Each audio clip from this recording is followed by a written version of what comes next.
बर जोर, पुष्प गम गम करैया चहोर।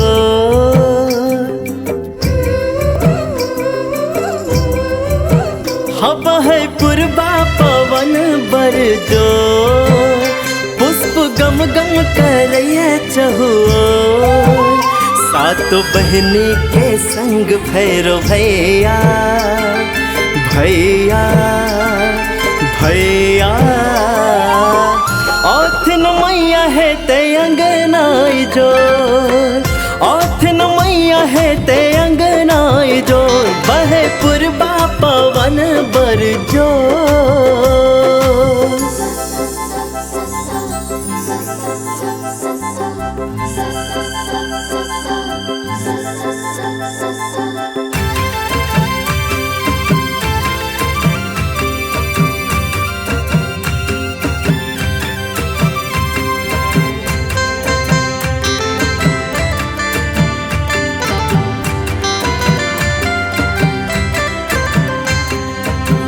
रिमझिम मेघ माँ के चरण पखारे, बिजुर चमक जे न माँ के पुकारे। हाँ रिमझिम मेघ माँ के चरण पखारे, बिजुर चमक जे न माँ के पुकारे।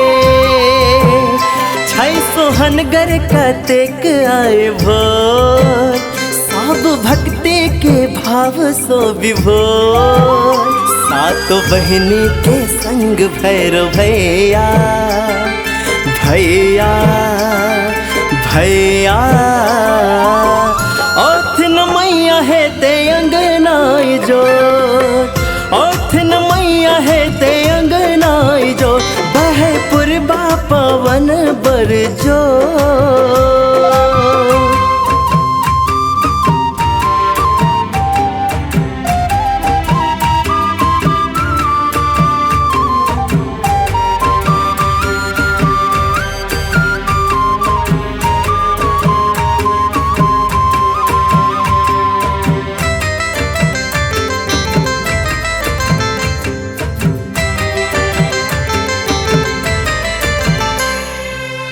सूरज देव धूप दीप दिखावे, कोयल तान माँ के गीत सुनावे। हाँ सूरज देव धूप दीप दिखावे, कोयल तान माँ के गीत सुनावे। वृक्ष के पात हरियर कचोर, मारे कमला के पानी हिलो। सातों बहनी के संग भैरव भैया भैया भैया।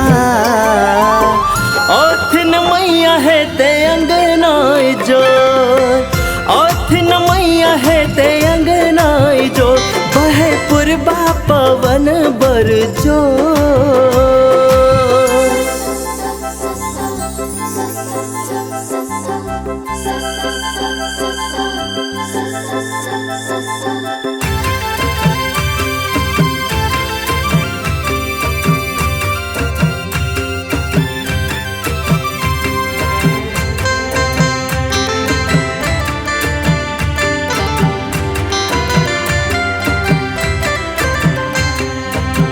नव दिन माँ के हम मोन सा पूजब, स्वर्गक सुख अपना घर ही में बूझब।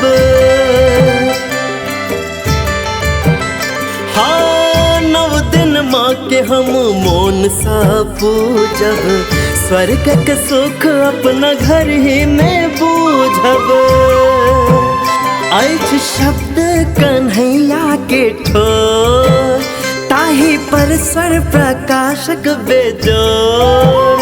सातों बहनी के संग भैरव भैया भैया भैया। औथिन मैया है ते अंगनाई जोर, औथिन मैया है ते अंगनाई जोर। बहे पूर्वा पवन बर जोर।